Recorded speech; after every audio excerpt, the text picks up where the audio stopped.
que Deus naquele dia Ele vai fechar o olho dos seus pecados. Mas a Bíblia nos diz que o nosso Deus é juiz e que todos deverão comparecer perante Ele para juízo. E o próprio Jesus disse que naquele dia Ele vai separar ovelhas e cabritos e cada um receberá conforme as suas obras. E aí eu começo a analisar. Quando nós entramos perante um juiz aqui no mundo natural, nós tememos. Quem foi a julgamento pelo menos uma vez ou compareceu a um fórum, mesmo para ser testemunha, foi temendo, porque sabia que aquele juiz, aquilo que ele decidisse estava decidido. E muitos, por achar que Deus é bom, acham que naquele dia Deus vai fazer acepção de pessoas. Mas a verdade não é essa. Um juiz, quando ele é bom, ele não aceita suborno. Um juiz, quando ele é bom, ele julga corretamente. E aí você diz, mas e se arrepender? Eu te pergunto, vamos ao mundo natural. Imagine que alguém cometeu um homicídio ou algo que seja sujeito a pena segundo a lei. E aí ele vai a julgamento. E as testemunhas dizem, não, eu estava lá, eu vi, foi ele. E a própria pessoa que é ré, vai e chega perante o juiz e diz, olha, seu juiz, fui eu mesmo que fiz. Mas eu sei que o senhor é bonzinho, e eu estou arrependido, eu não vou fazer mais isso. Será que aquele juiz vai dizer, não, vai embora e eu vou te inocentar? Ou ele vai dizer, que bom que você se arrependeu, e justamente por ser bom e justo, eis aqui a tua pena, cumpre ela, e depois vive retamente. Nós temos pregado muito amor, nós temos pregado muito, e muitas igrejas se animam, se fala das coisas boas que Deus faz, e verdadeiramente faz, porque o nosso Deus é maravilhoso. Não há outro Deus como o nosso que trabalha por aqueles que nele esperam. E Deus pode todas as coisas. Deus faz milagres até o dia de hoje, que ciência não explica, medicina não explica. E verdadeiramente não importa qual é o teu problema, Deus pode tudo. Não há nada impossível para o nosso Deus. Jesus disse, se você crê, nada é impossível para o nosso Deus. Para Deus tudo é possível. Só que tem um detalhe, há algo mais importante em nossas vidas. A nossa vida é passageira. E alguns dias atrás eu estava vendo um vídeo de cristãos sendo queimados vivos. E eles, como uma ovelha, que diz que a ovelha ela é comida pelo cachorro e ela nem sequer esboça a reação de tão dócil que ela é. Aqueles homens estão ali quietos, sem esboçar reação nenhuma. E eu creio que Deus tem lhes dado uma graça muito grande para suportar aquilo. E aí quando o meu coração começava a se comover, eu comecei a questionar, eu falei, será que eles precisam de oração ou nós precisamos de oração? Quantos de nós será que se passassem por uma prova dessa, ou nega Jesus, ou será queimado vivo? Quantos de nós escolheríamos não negar o nosso Deus? É tão fácil condenar Pedro que negou Jesus. Mas se nós estivéssemos lá, será que nós não tínhamos também virado em perna e tentado salvar o nosso couro, a nossa pele? E aí eu começo a ler lá em Atos dos Apóstolos e ver a história da igreja. Aqueles homens eram chicoteados e eles saíam regozijando, porque eles se acharam dignos de sofrer afronta por causa do nome de Jesus. E nós muitas vezes buscamos um evangelho onde nós queremos que Deus faça tudo por nós, uma vida de paz, tranquilidade, conforto, alegria, e nem sequer estamos preocupados com a volta de Jesus. E dizemos que estamos a noiva de Cristo, mas a noiva anseia pelo noivo. A noiva deseja acima de tudo aquilo que ela está vivendo. Ela não deixa de viver, mas o desejo maior dela é encontrar com o noivo. São as bodas. E a igreja tem pensado na vida, na volta de Jesus. Tem pensado no dia de juízo. Diz que é dia de trevas, não é dia de alegria. E aí eu pergunto, como é que os pecadores vão se arrepender e vão crer em Jesus, se eles não têm consciência de pecado? Mas quando você mostra a Bíblia Sagrada como ela é, e as pessoas começam a fazer uma análise das suas vidas, e começam a ver que nenhum homem é justo perante Deus, que todos têm pecados. Não existe ninguém que pelo menos uma vez não disse uma mentira. Não existe ninguém que pelo menos uma vez cobiçou a mulher ou o marido do próximo. Não existe ninguém que é totalmente puro diante de Deus. Todos temos pecados, todos temos falhas. É por isso que Paulo disse assim: não julgue os outros, não julgue os outros servos. Se ele guarda dias de semana, se ele guarda comidas, não interessa. Eu sei que o reino de Deus não é comida nem bebida, mas é justiça, paz e alegria no Espírito Santo. Mas deixa. Se ele está guardando dias e semanas para seu Deus, o seu Deus que o julgue. Deus não nos fez juízes. Há um só e justo juiz, e todos deveremos comparecer perante Ele. Mas tem uma boa notícia. Nós temos um advogado. E um advogado que deu a sua vida por nós. E que se nós crermos nele, como ele disse a esse jovem, ele já havia recuperado a visão natural. Mas Jesus quis que ele fosse salvo. Que ele tivesse também aquilo que é mais importante na vida. Jesus quer que você tenha qualidade de vida, sim, como devolveu a esse jovem. Deus pode todas as coisas, sim. Deus pode curar. Deus quer curar você. Deus quer libertar você. Deus quer salvar o teu familiar. Deus quer mudar a tua vida financeira. Mas há algo mais importante que você tem que ter vivo no seu coração.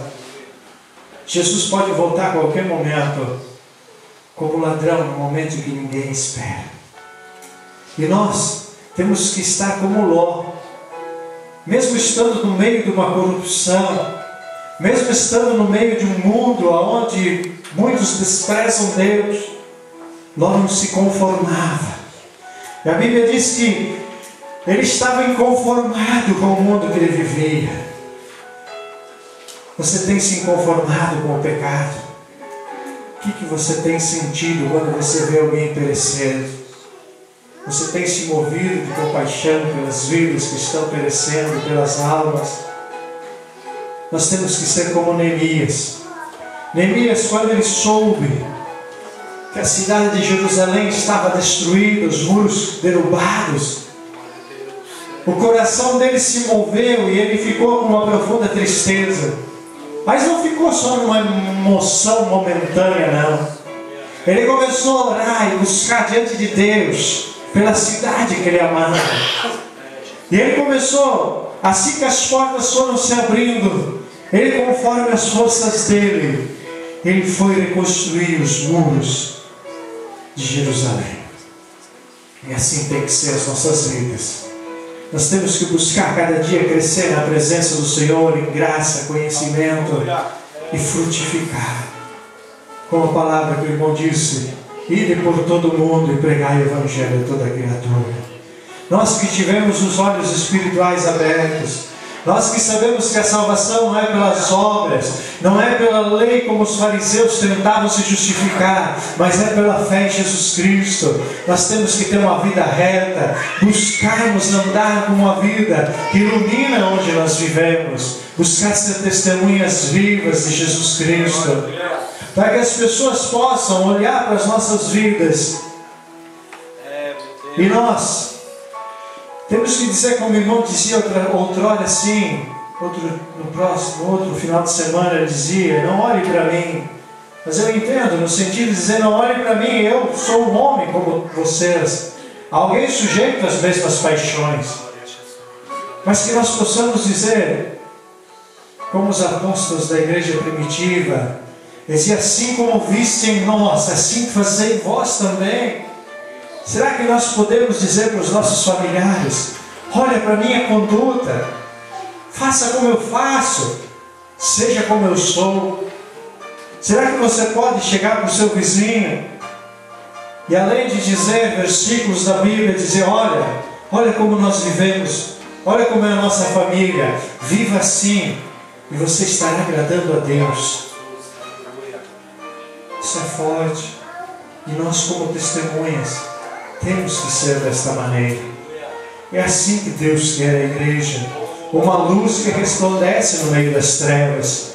Se estamos em trevas, não importa, a luz ela brilha no meio das trevas. E Jesus disse que não é para ser embaixo da mesa, escondido, não. Quando se acende um candeeiro para iluminar, se coloca no lugar mais alto, para que ilumine toda a casa. E assim tem que ser as nossas vidas, mas que nós venhamos buscar no Espírito Santo unção, ousadia e graça, para ser como os primeiros cristãos. Eles não aguentavam ver alguém passando fome e eles ter o melhor, não. Eles iam lá e socorriam. Eles não aguentavam ter o melhor e ver os outros passando por necessidade. Eles diziam que aquele que muito pouco tinha, não tinha falta de nada, porque eles socorriam, porque eles se amavam de verdade, não apenas de língua e de palavras. E eles pregavam a palavra com ousadia, independente do que ia acontecer com as vidas deles. Eles não temiam aqueles que iam matar o seu próprio corpo, mas eles temiam a Deus. E assim tem que ser a nossa vida. Não ter medo de Deus, mas ter a consciência de que há um Deus Todo-Poderoso. E assim como muitos tremem perante os juízes dessa terra, muito mais nós temos que temer o justo juiz, nosso Pai. Um Deus de amor, um Deus que pode todas as coisas, um Deus que não tem prazer em ver ninguém perecer. A vontade dele é que ninguém se perca, a vontade dele é que ninguém viva sofrendo. Ele tem alegria em ver alguém prosperando, em ver alguém sarado, mas ele sabe que só os sinais não salvam. Ele sabe que aquele jovem, mesmo tendo recuperado a visão física, ele precisava conhecer a Cristo. E assim que ele conheceu a Jesus, ele foi salvo. Busque a Deus. Aquele que busca, encontra. Se você nunca aceitou Jesus como Salvador, todos são pecadores. E não há outra maneira de ser salvo. Jesus é o bom pastor. E Ele dá vida pelas ovelhas. Ele deu a sua vida pelas ovelhas. E como Ele mesmo disse em João 10, ninguém tinha poder para tomar a vida dele, mas Ele deu voluntariamente por amor a nós. E tornou a tomá-la porque Ele recebeu esse mandato e esse poder do Pai. E todo aquele que crê nele tem a vida eterna e não perece. Quem conhece essa verdade está livre, está morto para a lei, está morto para o pecado, e ela não tem mais poder sobre a sua vida. E aí você não tem mais medo da morte. Quantas vidas estão aprisionadas por aí com medo da morte? Você tem medo da morte? Se você está em Cristo, você é nova criatura e você vive eternamente. Nós poderemos até dormir em Cristo se Jesus não voltar antes de chegar o dia que Deus nos chamar. Mas um dia nós ressuscitaremos com Ele. Essa é a nossa esperança. Assim como Cristo ressuscitou, nós ressuscitaremos e estaremos com Ele. Te coloca de pé nessa noite. Se você nunca aceitou a Jesus como único e suficiente Salvador da sua vida, assim como a leitura introdutória disse, e como os hinos disseram, Jesus vai voltar. Ali em Atos dos Apóstolos, quando conta da ascensão de Jesus,